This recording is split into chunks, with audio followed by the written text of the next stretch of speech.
think that we would all be able to agree that over the last 20 years or so, the United Kingdom has been in a consistent downward trajectory. And while people are always quick to look at political and economic forces in order to explain this phenomena, I'm going to do something different today by telling you the 3 ideological reasons why the UK has been in free fall these last 20 or so years. This is not to say that those 3 are the only reasons we are in the situation that we are today, but they are certainly a massive contributing factor. And before I go any further in this video, I just want to make sure to let you know a little disclaimer. I am not talking about any individuals here. I'm talking about the ideologies, the thoughts and belief systems that certain people hold. I do not hate anyone. I'm a Christian. I believe in love, and I believe in respecting other human beings. But we need to be able to analyze critically belief systems and ideologies in order to prevent bad ones taking root. So right away, the first one is Islam. Now, a lot of people are going to already be jumping down at my throat for this, saying that Islam and most of its adherents are peaceful, it's a peaceful religion, and I'm not arguing with the fact that most people who would describe themselves as Muslims are very peaceful people and respect their environment. However, the problem with Islam as an ideology is the root of its founder. Its founder, Muhammad, is the poster child for Islam. He's the ultimate prophet, and people aspire, when they follow Islam, to be like Muhammad. Now, some of his behaviors include things that we would generally believe not to be morally correct. I'm going to put a little list here to the side of some of the things that he did. And yeah, the problem is, if you have a religion's founder doing these sort of things, the followers of that religion will try to emulate the founder. At least some of them will eventually do that. If you have Jesus, for example, as the founder of the truest and only religion that is true, Christianity, doing these things that I'm putting on the list here, if every single member of that religion, of his faith, followed his example, the world would be a beautiful place. Right, so Islam is number 1. Number 2 on the list is evolutionary Darwinian atheism. Now, most people who adhere to this belief system don't even really realize that they adhere to it. However, when you speak to the layman in the street, now more common than not, people would describe themselves as not being religious.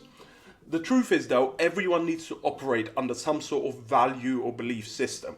It's impossible not to do that. And so when you claim to be non-religious, really you are adhering to a religion of materialism. And the Darwinian evolutionary perspective, which is summed up as Big Bang, cosmic evolution, rocks form, planets form, the laws of physics, make everything go forward, blah blah blah. You have the Earth comes along, and the Earth gets hit by like some lightning, and then bish bash bosh, lightning makes a soup, and the soup comes alive, and then the alive soup turns into a fish, and the fish crawls on land, and then the fish becomes a monkey, and then eventually that monkey becomes you. That is what every single pupil in the United Kingdom is taught in school as an absolute scientific fact. Now, very prominent atheists, such as Richard Dawkins, have made the ideological argument, which has reached the masses, that you do not need a creator god if you have Darwinian evolution. And so, subconsciously, a very large proportion of the UK populace now believes, because of Darwinian evolutionary atheism, you do not need necessarily a creator being. What they don't realize is that basically that means that they just believe that the reality we live in is the ultimate reality, as in we are the highest known intellectual beings, therefore we are kind of like gods. So really you could call it a sort of unknowing modern Buddhism. And the biggest problem with this ideology is the fact that it has no moral foundation. The arguments for morality in the Darwinian evolutionary worldview is that, well, in order for a society to grow, people need to engage in positive social behaviors like looking after the other people and looking after their offspring. However, that is not a moral rationale. That is actually a egocentric reasoning system, which basically means that if you want to survive and you want your DNA lineage to survive, you have to pretend to care about other people, right? And also the statement that people's relationships are not real but are based just on chemical exposures within their brain is also not a good moral foundation. And that's why a lot of very famous atheists like Karl Marx would engage in horrible,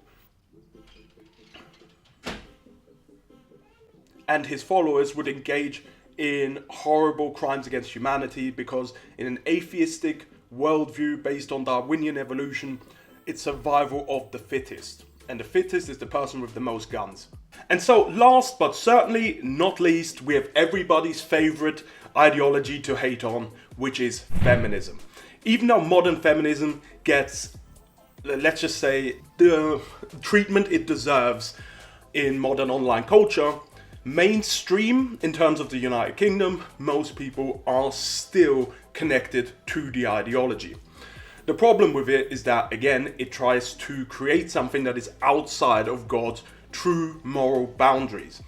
God and the idea that men and women are the same in value but different in function is one that was taken from the Bible. The Bible is the absolute truth, the word of God, and if God created something to work a certain way, we can't just say it doesn't work like that. Now, that doesn't mean that women should not have protection and rights, but it does mean that the ideology of feminism at its root tries to destroy the core foundation that God built male and female relationships on. If that foundation is destroyed, the intergender struggles will just continue to build up.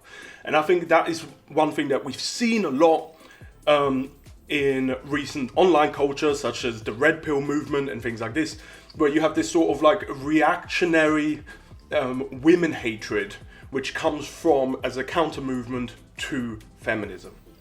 If you have these elements working against one another within a society, that society stops being coherent.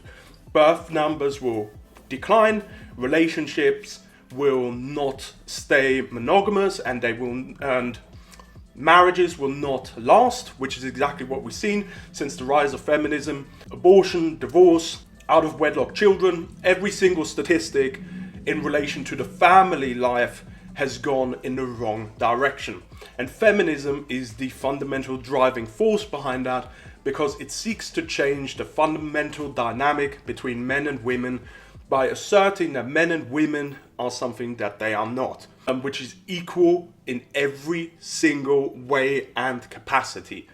That is simply not the spiritual reality, even though some people would want to believe that. Also, a lot of people don't know is that a lot of early feminist founders were very spiritual, actually. A lot of them believed in theosophy, the idea that every religion was somehow touching upon the truth, but it wasn't really the truth, and really we are all an interconnected blob of spiritual energy. There is no such thing as male, there is no such thing as female, and a lot of early feminists believed this. A lot of suffragettes believed this.